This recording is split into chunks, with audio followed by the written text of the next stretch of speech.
Jamaah kaum muslimin muslimat rahimani wa rahimakumullah.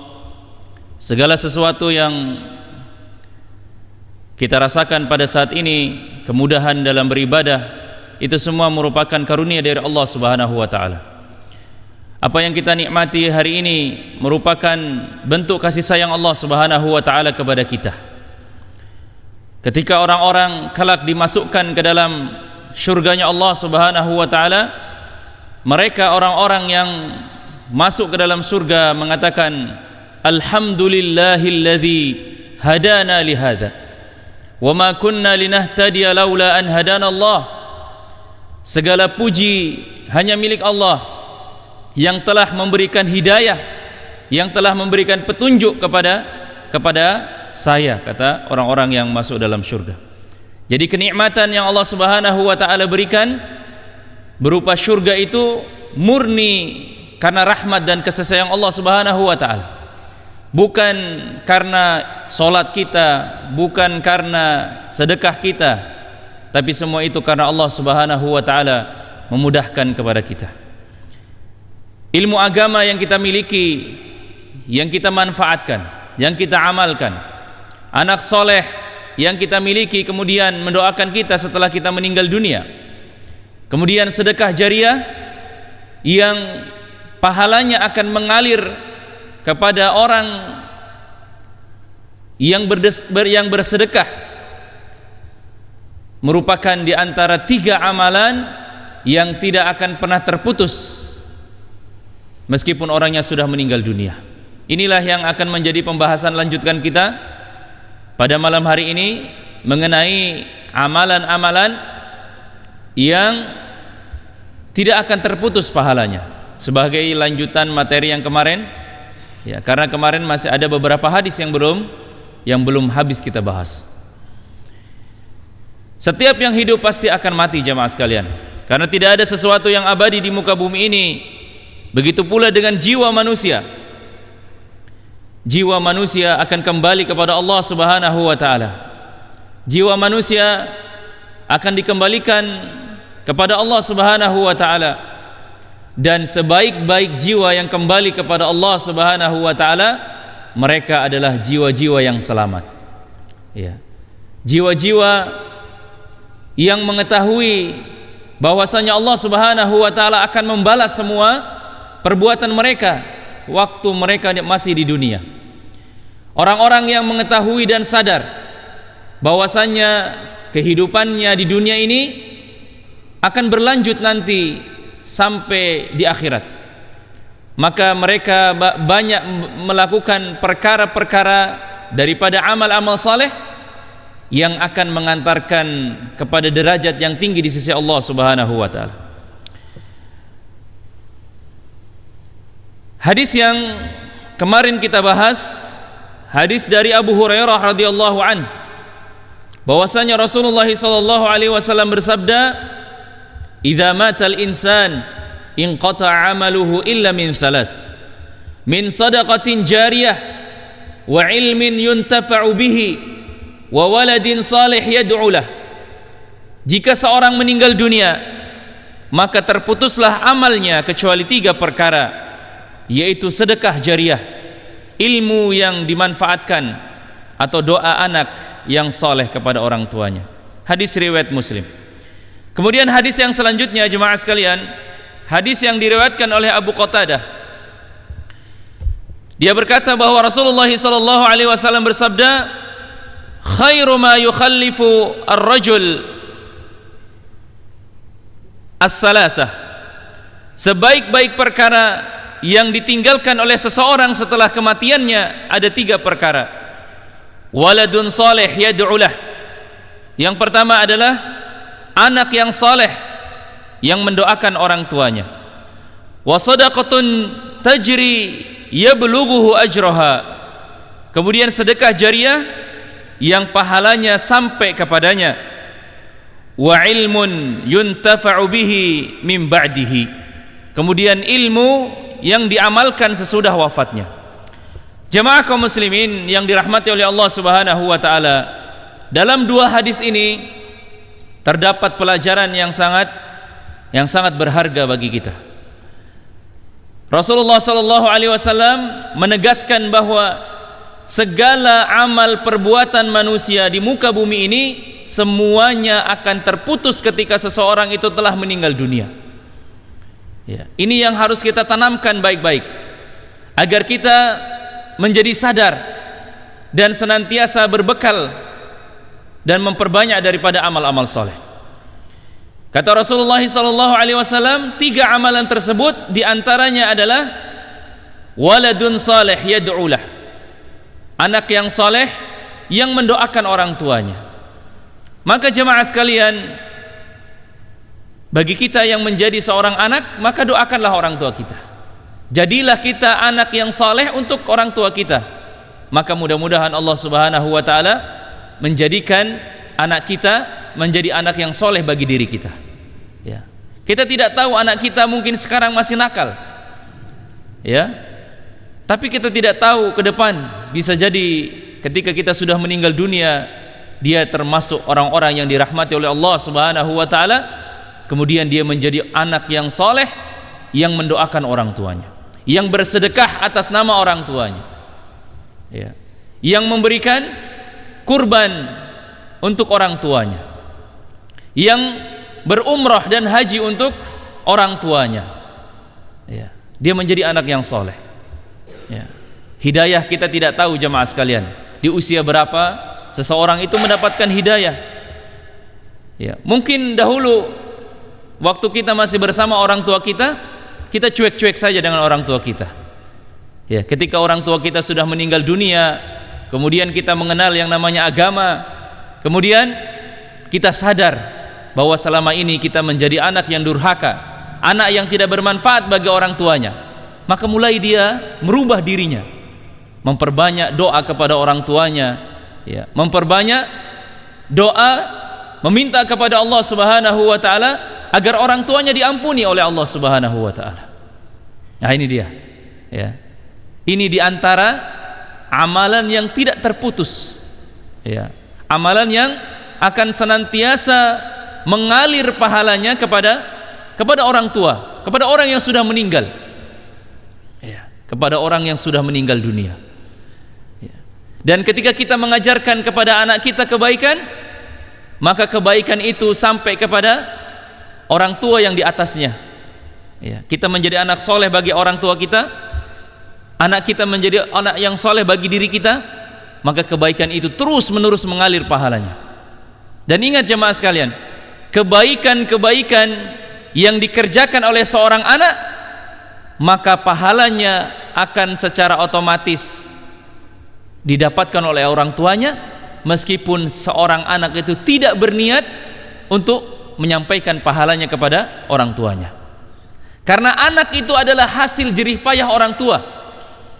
Ya, ada yang diantara kita lahir dari bongkahan batu, ya, tidak ada jemaah sekalian. Semua lahir dari rahim seorang ibu, semua lahir dan dibesarkan oleh seorang ayah. Darah dan daging kita ini adalah hasil daripada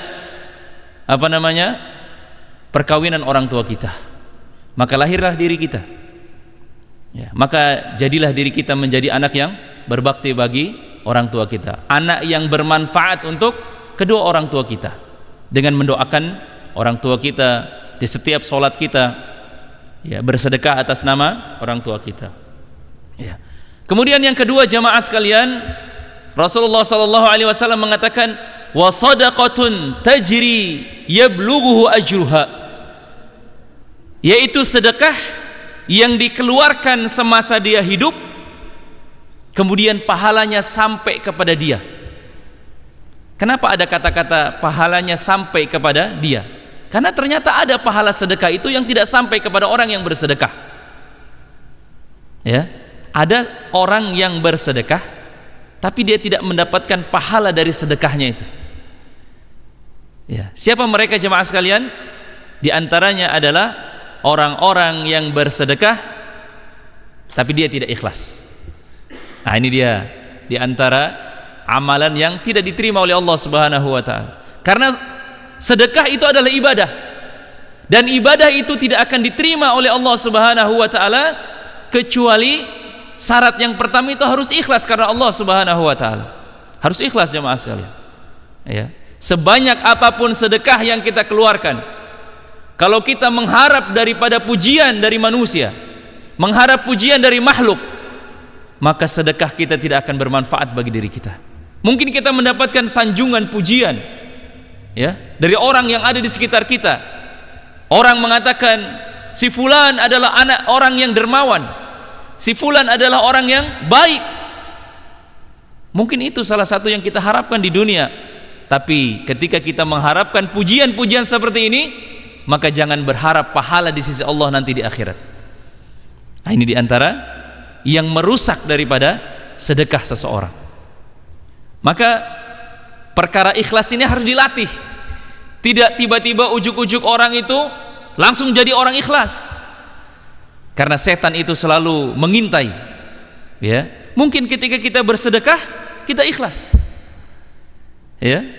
Tapi ketika kita sudah keluar dari suasana atau keadaan lagi bersedekah tadi itu, kita mungkin sudah pulang ke rumah kita, atau mungkin sudah berlalu 1-2 hari, ya, maka ada rasa-rasa menyesal, atau ada rasa-rasa bangga, ingin dipuji.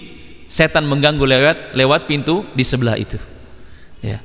Atau mungkin ketika orang yang diberikan kebaikan dari diri kita itu kemudian menyakiti perasaan kita, sehingga kita mengungkit-ungkit daripada pemberian yang kita berikan kepada mereka. Maka ini juga diantara perkara yang dapat merusak daripada sedekah seseorang, hingga akhirnya pahalanya tidak sampai kepada dia. Dia mungkin sudah berpikir bahwa dia sudah mewakafkan sebidang tanah untuk membangun madrasah, untuk membangun masjid, untuk membangun sekolah misalnya. Dia yakin itu adalah amalan yang bisa diterima oleh Allah Subhanahu wa taala. Tapi ternyata dia menginginkan pujian dari manusia, sehingga sedekahnya tadi itu tidak bermanfaat bagi dirinya. Ya, maka hendaklah kita menjaga dari setiap amal-amal yang kita perbuat. Bukan hanya dari sedekah kita juga. Mungkin sholat kita, puasa kita, ya, perbuatan baik kita kepada orang lain, kita harus jaga keikhlasan kita kepada Allah Subhanahu wa taala. Kemudian yang ketiga jemaah sekalian, Nabi mengatakan wa ilmun yuntafa'u bihi, ilmu yang diamalkan, dimanfaatkan, disebarluaskan. Maka dalam hadis ini jemaah sekalian menunjukkan bahwa wajibnya seseorang itu menjadi penyeru-penyeru kebaikan. Bukan hanya seorang ustadz, bukan hanya seorang kiai, bukan hanya seorang mubalik, tapi setiap di antara kita ini adalah para penyeru-penyeru kebaikan. Sampaikan kebaikan kepada orang lain sesuai dengan ilmu yang kita ketahui. Ya, sesuai dengan ilmu yang kita ketahui. Kita mengajak orang untuk sholat ke masjid, ya, kita mengajak orang untuk berbuat baik, ya. Nah, itu di antara seruan-seruan kebaikan. Kita sudah tahu di antara ilmu yang kita pelajari dari ilmu agama ini, maka hendaklah apa yang kita ketahui itu kita sebarkan kepada orang lain, kita kabarkan kepada orang lain. Nah, ini di antara ilmu yang bermanfaat. Ya. Rasulullah SAW menyebutkan di antara 3 amalan ini. Dan pada malam hari ini di dalam kitab yang kita sedang bahas ini menjelaskan tentang keutamaan ilmu. Maka jemaah sekalian, di antara 3 amalan ini yang paling mudah itu adalah menuntut ilmu. Orang bersedekah butuh uang, butuh biaya, butuh dana. Seseorang membesarkan anak, mendidik dia untuk menjadi anak yang soleh, butuh waktu, kesabaran, biaya yang besar. Ya, jangan lagi berpikir bahwa aduh, sekolah agama sekarang itu terlalu mahal.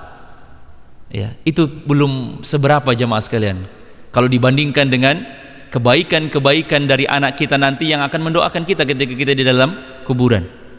Ya, butuh biaya semuanya, besar.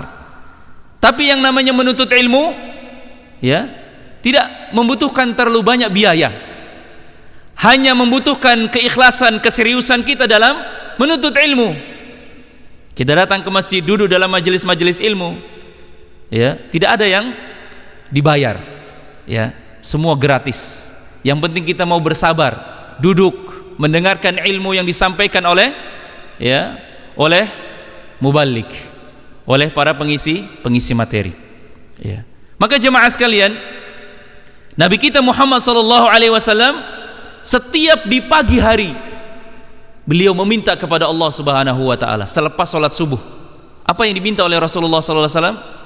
Allahumma inna nas'aluka ilman nafi'ah wa rizqan thayyibah wa amalan mutaqabbala. Rasulullah meminta ditambah ilmu itu.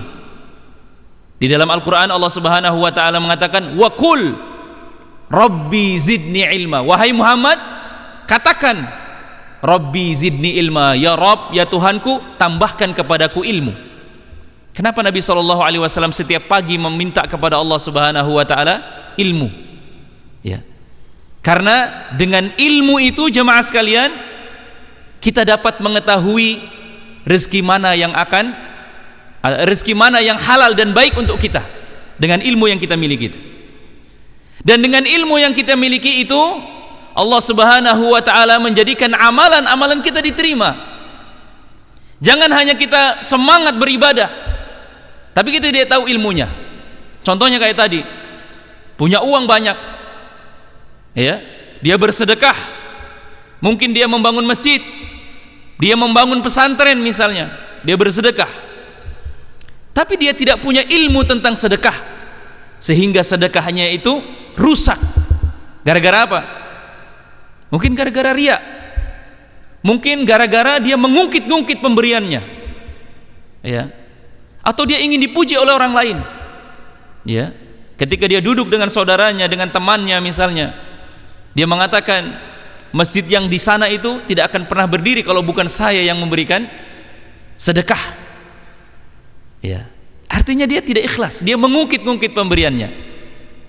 Apa yang menyebabkan terjadinya perkara-perkara seperti ini? Karena tidak adanya ilmu. Maka dengan ilmu itu jemaah sekalian, seseorang bisa mengetahui dan membedakan mana rezeki yang seharusnya dia masukkan ke dalam mulutnya dan rezeki mana yang harus dia cegah. Dengan ilmu yang bermanfaat, dia bisa mendidik anaknya agar dia mampu menjadi anak yang soleh, ya. Dengan ilmu yang bermanfaat, dia bisa bersedekah, dan sedekahnya itu pahalanya mengalir sampai dia meninggal di dalam kubur. Ya, ini merupakan keutamaan di antara keutamaan ilmu. Jadi jemaah sekalian, Rasulullah SAW menyebutkan 3 perkara yang apabila dikerjakan oleh seseorang semasa hidupnya, maka dia akan mendapatkan kebaikan sampai dia, meskipun dia sudah meninggal dunia. Ya, seperti yang sudah dikatakan, yang pertama adalah, ya, ilmu yang bermanfaat, sedekah jariah, dan anak yang soleh. Maka ini menjadi kesadaran bagi kita jamaah sekalian bahwa tidak ada di antara manusia itu yang hidup kekal abadi, ya. Makanya kita harus banyak-banyak beramal, ya. Dari sini kita menunjukkan bahwa seorang muslim itu hendaklah memperbanyak daripada amal-amal soleh. Semasa hidup, semasa sehat, semasa kuat, banyak-banyakkan sholat. Sholat di masjid yang wajib, yang sunnah boleh di masjid, boleh di rumah. Ya, lebih afdol di rumah kalau sholat sunnah. Ya, kalau sholat wajib, yang paling bagus, yang paling afdol itu di masjid, apalagi bagi laki-laki. Ya. Semasa masih kuat, semasa masih sehat, datang kepada majelis-majelis ilmu, duduk mengharap, memohon kepada Allah Subhanahu wa taala. Dengan duduk-duduknya kita di majelis ilmu, Allah menghapus daripada dosa-dosa kita yang telah lalu. Ya. Nah, ini jemaah sekalian, ya. Kita memahami, kita sadar Rasulullah SAW memberikan kita wajangan yang sangat istimewa, hidangan yang sangat istimewa ini. Mungkin orang, hadis yang disampaikan ini, orang akan sudah banyak yang mendengar bahwa orang yang sudah meninggal dunia akan terputus amalnya kecuali yang 3 perkara. Hampir semua dai menyampaikan hadis ini. Tapi apakah ada di antara orang-orang yang mendengarkan itu kemudian hatinya tergugah? Ya. Kemudian menjadikan 3 amalan ini menjadi amalan prioritas di dalam hidupnya. Kan banyak di antara orang ya menginginkan anaknya menjadi anak yang soleh, tetapi dia tidak sabar memasukkan anaknya kepada pendidikan agama. Ya, masukkan ke pesantren, ya, masukkan ke pendidikan agama. Ketika anaknya telepon menangis, ya, kemudian orang tuanya hatinya luluh, tidak kuat. Akhirnya dia bilang, udah nak, pulang saja sudah. Ya, daripada kau di situ sengsara, lebih baik kau pulang sudah. Bagaimana ceritanya itu jemaah sekalian? Apakah kita sudah bisa menjadi orang tua yang dapat mendidik anak kita menjadi anak yang bisa mendoakan kita setelah kita meninggal dunia? Sedangkan ketika dia di rumah, kita berikan dia fasilitas hiburan, kasih dia HP, nonton televisi, main game, ya. Apa yang bisa dia lakukan ketika kita sudah meninggal dunia ini? Anak-anak yang seperti begini. Ketika kita tidak sabar dengan, ya, kondisi anak kita yang sedang digembleng, yang sedang mengenyam pendidikan agama, maka kita bisa dipastikan merasakan rasanya pahit daripada penyesalan yang tidak ada ujungnya. Ya. Ketika kita sudah terbaring di atas liang lahat, kemudian anak-anak kita pulang ke rumahnya masing-masing, kemudian sibuk dengan urusannya masing-masing, lupa kepada orang tuanya. Apakah anak-anak yang seperti ini yang kita harapkan jemaah sekalian? Bukan jemaah sekalian. Ya. Nanti kita akan sadar sesadar-sadarnya jemaah sekalian, bahwa anak yang selama ini kita cari itu bukan anak yang pintar menyanyi, joget-joget, ya, bukan anak yang seperti itu. Tapi anak yang kita harapkan, yang kita inginkan yang sebenarnya adalah mereka anak-anak yang dapat mendoakan orang tuanya, kemudian dia mampu membaca Al-Quran, dia mampu menjalankan sholat 5 waktu. Anak-anak seperti ini yang menjadi aset terbaik bagi orang tua. Maka bagi orang tua yang memiliki anak-anak yang sedang di pesantren, sabar, ya. Itu adalah merupakan salah satu proses yang harus mereka lalui untuk menjadi anak-anak yang soleh, ya. Berikan motivasi kepada mereka untuk menghafal Al-Quran, berikan hadiah kepada mereka bila perlu, karena dengan pembelajaran agama yang mereka kenyam di pendidikan itu, di dunia pesantren itu, yang nanti akan membawa dia, Allah akan membimbing mereka itu kepada jalan yang lebih baik, ya, menjadi anak yang soleh dan solihah. Jemaah sekalian, Allah Subhanahu wa ta'ala menjadikan sebab, ya, meskipun Rasul mengatakan terputus seluruh amal manusia ketika dia sudah meninggal dunia, tapi ada sebab-sebab yang lain yang dengan sebab itu Allah Subhanahu wa ta'ala tetap mengalirkan pahala kepada orang yang sudah meninggal dunia. Betapa murahnya kasih sayang Allah Subhanahu wa ta'ala kepada hamba-hambanya jemaah sekalian, ya. Betapa baiknya Allah Subhanahu wa ta'ala kepada orang-orang yang beriman. Allah Subhanahu wa ta'ala menjadikan sebab orang yang meninggal dunia itu mendapatkan kebaikan dari orang yang masih hidup di dunia ini, ya, masih mendapatkan kebaikan dari sedekahnya yang dia sedekahkan, dari anak soleh yang dia tinggalkan, atau dari ilmu yang dia tinggalkan. Coba bayangkan jemaah sekalian, para ulama yang menulis buku, ya, mengarang buku atau menjelaskan dari tafsir Al-Quran, kemudian bukunya dipelajari dari sejak, ya, abad yang kedua sampai saat ini. Berapa lama itu jemaah sekalian? Betapa banyak kebaikan-kebaikan yang mereka sebarkan. Maka ketika kita hidup pada saat ini kemudian memiliki kesempatan untuk melakukan perbuatan-perbuatan itu, maka lakukanlah jemaah sekalian. Jangan sampai kita termasuk di antara orang-orang yang menyesal. Demi Allah jemaah sekalian, ya, setelah kita meninggal dunia, kebanggaan kita kepada anak-anak kita, kebanggaan kita kepada harta yang kita miliki itu akan sirna, ya. dengan ketampanan wajah yang kita miliki, ya, keindahan paras wajah yang kita miliki akan sirna ketika kita sudah berada di liang lahat. Di sana kita baru sadar bahwa selama ini yang dapat menolong dirinya adalah di antara amal-amal yang dia lakukan semasa di dunia. Maka disebutkan di dalam sebuah hadis, jemaah sekalian, ketika orang meninggal dunia itu ada 3 yang akan mengiringi dia. Yang pertama adalah keluarganya, yang kedua adalah hartanya, yang ketiga adalah amalnya. Dan yang kedua ini akan pulang meninggalkan dia, pulang ke rumahnya. Dan yang akan menemani dia di dalam kubur hanyalah amal perbuatannya dia. Ya, amal perbuatannya dia, jemaah sekalian. Ya, tidak ada di antara orang-orang yang kita cintai, ya, mau menemani kita di dalam kubur itu.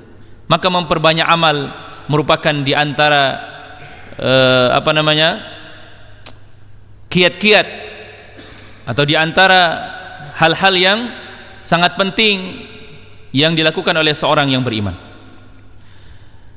Kemudian jamaah sekalian, di antara kebaikan yang lain yang bermanfaat untuk mayit setelah orang itu meninggal dunia, maka Allah Subhanahu wa taala menjadikan doa orang yang hidup itu sampai kepada dia. Dan para ulama menyebutkan bahwa doa yang sampai kepada orang yang meninggal dunia itu bukan hanya sekedar doa dari anak yang soleh, ya, bukan hanya dari anak yang soleh, tapi dari saudara-saudaranya kaum muslimin yang masih ada di dunia. Ketika dia berdoa untuk saudaranya, maka dia akan mendapatkan kebaikan dari doa saudaranya, ya. Makanya hampir setiap khatib di hari Jumat, ya, di khutbah yang terakhir mereka berdoa kepada Allah Subhanahu wa taala, ya. Apa kata para khatib? Allahumma ighfir lil muslimina wal muslimat. Ya Allah, ampunilah dosa-dosa orang-orang muslim, laki-laki dan muslimat, ya, yang perempuan. Al ahya'i minhum wal amwat, baik yang hidup maupun yang mati. Jadi didoakan itu, jemaah sekalian. Ya, kita ini ketika kita berdoa kepada Allah Subhanahu wa taala memohon ampunan, jangan kita lupakan saudara-saudara kita sesama muslim. Allahumma ighfir lil muslimina wal muslimat.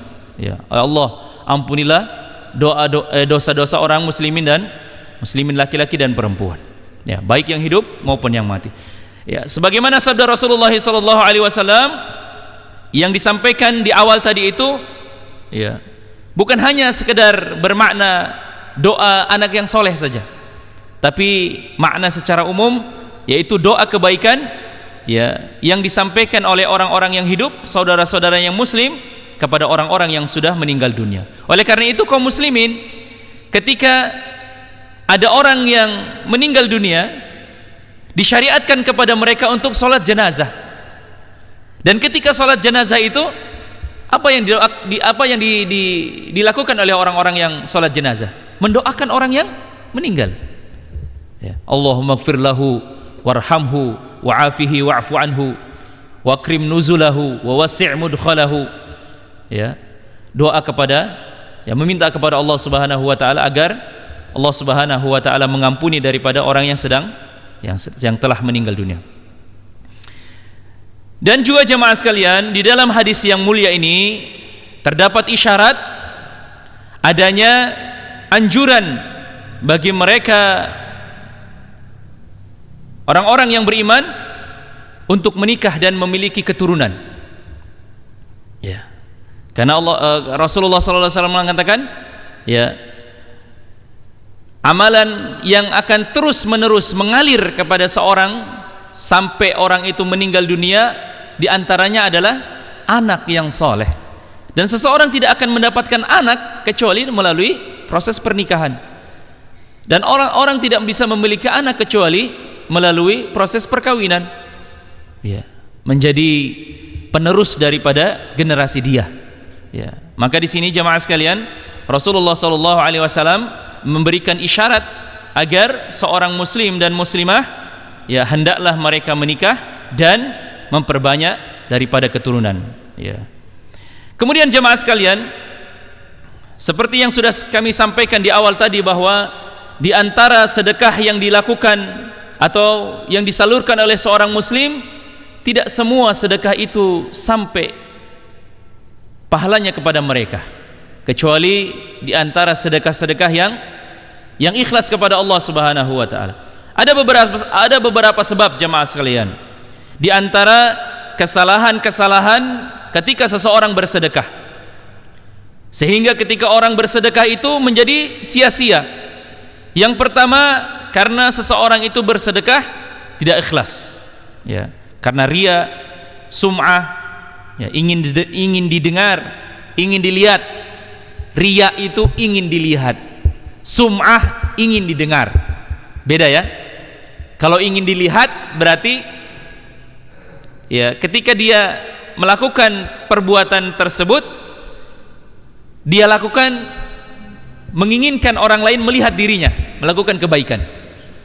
Kalau sum'ah, ingin didengar. Maksudnya meskipun ketika kita bersedekah, orang yang sedang kita ajak cerita ini tidak hadir, tapi kemudian kita menceritakan kebaikan kita agar didengar oleh orang lain. Nah, ini namanya sum'ah, ya. Kemudian yang kedua jemaah sekalian, di antara sedekah yang sia-sia adalah bersedekah hanya untuk mendapatkan ganjaran dunia. Bersedekah hanya untuk mendapat ganjaran dunia. Pernah dengar rumus apa ya? Kalau saya bersedekah motor, nanti Allah akan ganti menjadi mobil. Ya. Kalau saya bersedekah 100.000, nanti Allah akan ganti 1 juta. Ya, pernah dengar yang kayak gitu ya? Berarti itu orientasinya dunia jemaah sekalian. Ya. Memang sedekah itu dianjurkan. Tapi ketika orientasinya kita ini hanya dunia saja, maka jangan berharap pahala di sisi Allah Subhanahu wa taala nanti di akhirat. Apa kata Allah Subhanahu wa taala dalam Quran surat Hud? Allah mengatakan, "Man kana yuridul hayatad dunya wa zinataha nuwaffi ilaihim a'maluhum." Barang siapa yang menghendaki kehidupan dunia dan perhiasan-perhiasannya, niscaya kami akan berikan kepada mereka balasan daripada pekerjaan yang mereka lakukan. Ya.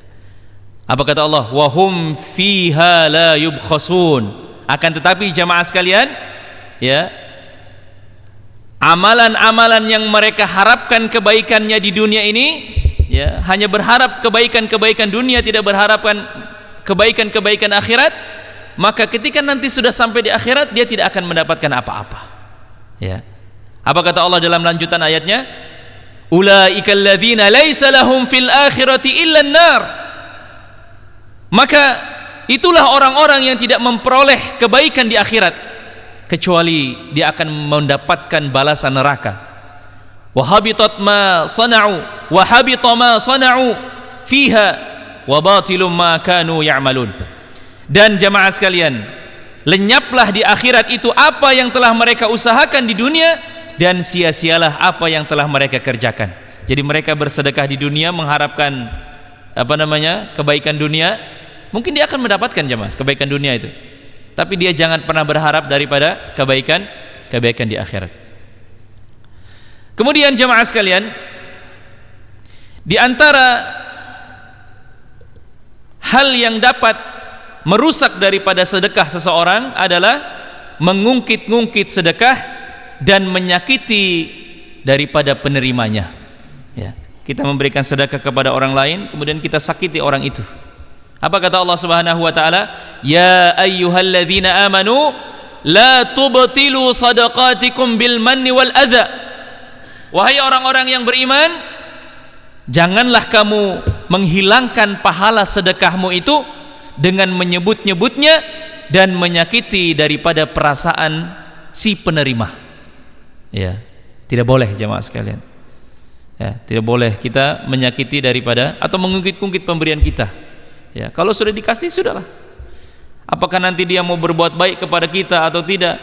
Karena kita yakin yang akan membalas itu bukan dia. Yang akan membalas itu adalah Allah Subhanahu wa taala.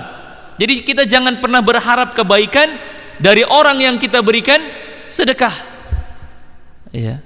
Makanya ada yang menyebutkan bahwa di antara amalan sedekah yang bisa mendatangkan keikhlasan itu salah satunya adalah bersedekah kepada binatang.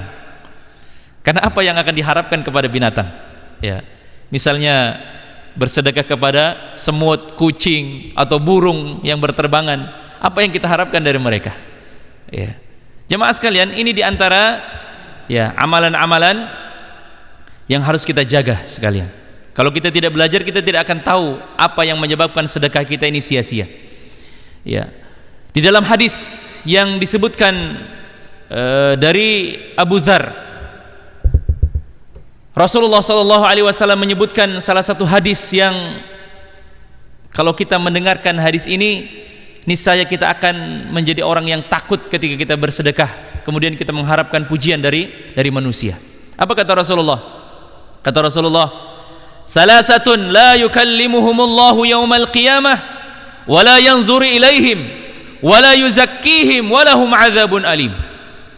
Kata Rasulullah, ada 3 golongan manusia nanti pada hari kiamat yang Allah Subhanahu wa ta'ala tidak akan mengajak dia berbicara, dan Allah Subhanahu wa ta'ala tidak mau melihat tampang dia itu, dan bagi dia azab yang sangat pedih.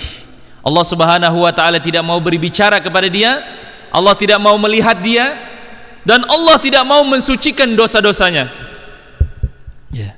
Kita ketahui jemaah sekalian, orang yang datang kepada Allah dengan membawa dosa, ya, membawa dosa, kecuali dosa syirik, dia berdosa, dia datang kepada Allah Subhanahu wa ta'ala, tapi dia tidak membawa dosa syirik, Allah bisa mengampuni orang ini. Tapi 3 golongan orang ini, ya, mau ada dosa syirik atau tidak ada dosa kesyirikan, dia tidak akan dilihat dan tidak akan disucikan oleh Allah Subhanahu wa ta'ala. Siapa mereka? Rasul mengatakan, qala faqara'aha Rasulullah sallallahu alaihi wasallam salasa marrat. Rasulullah mengulang-ulang kalimat ini 3 kali. Rasul mengatakan, ada 3 golongan manusia yang tidak akan diajak bicara oleh Allah, tidak akan dilihat oleh Allah, dan tidak akan disucikan oleh Allah Subhanahu wa ta'ala, dan bagi mereka azab yang sangat pedih. Rasul ulang-ulang terus 3 kali, sampai kata Abu Dzar, khobu, ya, siapa mereka itu ya Rasulullah? Coba sampaikan kepada kami. Wa khasiru man huwa ya Rasulullah, sampaikan kepada kami siapa mereka itu ya Rasulullah. Kata Rasulullah, al-musbilu wal mannanu wal munafiqu sil'atahu bil khalqil kadhib. Kata Rasulullah sallallahu alaihi wasallam, mereka adalah seorang laki-laki yang berpakaian isbal. Apa itu isbal jemaah? Isbal itu memakai pakaian sarung, celana, jubah yang panjangnya itu melebihi mata kaki. Ini kata Rasulullah, bukan kata saya ya. Nanti jemaah sekalian pukul saya lagi. Ini bukan kata saya, kata Rasulullah sallallahu alaihi wasallam. Ya. Orang yang isbal itu Allah tidak akan ajak dia bicara pada hari kiamat. Allah tidak akan lihat dia. Allah tidak akan membersihkan dosa-dosanya, dan bagi mereka azab yang pedih. Yang pertama adalah al-musbil, ya, mereka yang memanjangkan, ya, apa namanya, kainnya sampai di bawah mata kaki, ya, jadi di bawah mata kaki, ya. Kalau dari mata kaki ke atas tidak apa-apa. Yang diancam ini adalah orang yang di bawah mata kaki, celananya di bawah mata kaki, atau sarungnya atau jubahnya di bawah mata kaki, ya. Jadi ini menjadi pelajaran bagi kita. Kemudian yang kedua siapa? Wal mannanu, yaitu orang yang mengungkit-ungkit kebaikannya setelah ia memberinya. Dia ungkit-ungkit, ya. Apakah dia kebaikan itu kepada istrinya, kepada anaknya? Kamu ini kalau bukan bapak yang besarkan kamu, kamu tidak akan jadi seperti ini. Wah, ini mengungkit-ungkit pemberian kepada orang tua, kepada anak, ya. Ya. Kamu ini tidak bersyukur punya suami kayak saya, ya. Itu berarti mengungkit-ungkit kebaikan. Hati-hati jemaah sekalian. Atau kepada temannya, ya, dia ungkit-ungkit kebaikannya. Waktu kamu susah, saya yang ada itu. Artinya dia mengungkit-ungkit kebaikan dia. Hati-hati jemaah sekalian. Ya, ancaman Rasulullah SAW bahwa Allah tidak akan melihat dia pada hari kiamat itu. Orang yang seperti ini, mengungkit-ungkit pemberiannya. Kemudian yang ketiga adalah orang yang melariskan dagangannya dengan sumpah yang palsu. Ya. Wah, ini barangnya ori nih Pak, ini asli nih. Ya, minyak kayu putih ini asli. Ya, pas dibeli, dibuka, wah ini sudah dicampur ini. Ya, bilangnya asli, tapi ada campurannya. Ya. Atau misalnya ada orang yang jual apa namanya, bensin, dicampur dengan apalah itulah. Ya. Kemudian apa bilang? Wah ini murni, bensin murni, ya, pertalite murni, pertamax murni, ya, padahal itu tidak murni. Artinya dia apa? Dia melariskan dagangannya dengan perkataan-perkataan dusta, ya. Atau mungkin ada orang yang berdagang mencampur antara beras yang bagus dengan beras yang kurang bagus, dioplos, kemudian karungnya dipakai dengan karung yang harganya lebih mahal, dioplos. Ya, kalau dia jelaskan, ya apa-apa, Pak, ini hanya karungnya saja yang bagus ini, tapi isi dalamnya saya sudah oplos, harganya sekian. Jujur, ya, itu tidak mengapa kalau memang dijelaskan, ya, barangnya dijelaskan. Tapi kalau karungnya bagus, isinya tidak bagus, ya, dia mengatakan ini bagus, mana namanya ini menipu, ya. Dia melariskan dagangannya dengan ucapan-ucapan yang dusta. Ya, ini hanya contoh kecil. Mungkin ada yang lain-lainnya. Ya, ini hanya sebagai gambaran, ya, kepada kita semua agar kita berhati-hati. Jangan sampai apa yang sudah kita perbuat di muka bumi ini nanti kita akan menyesal dengan penyesalan yang tidak ada habis-habisnya pada hari kiamat. Allah tidak melihat diri kita. Ya. Allah tidak mengajak bicara kita. Padahal ketika nanti di yaumul hisab, di yaumul mizan, di hari penimbangan itu, kita akan dihakimi oleh Allah Subhanahu wa taala. Allah menjadi hakim dengan hakim seadil-adilnya. Kita ada di depan situ. Allah Subhanahu wa taala mengadili kita dari amalan-amal perbuatan kita. Pada saat itu Allah tidak mau lihat kita. Ya.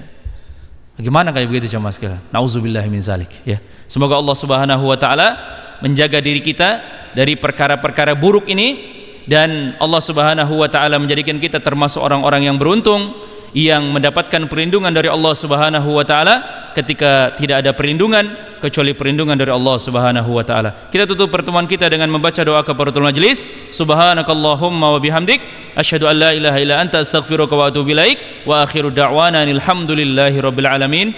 Assalamualaikum warahmatullahi wabarakatuh.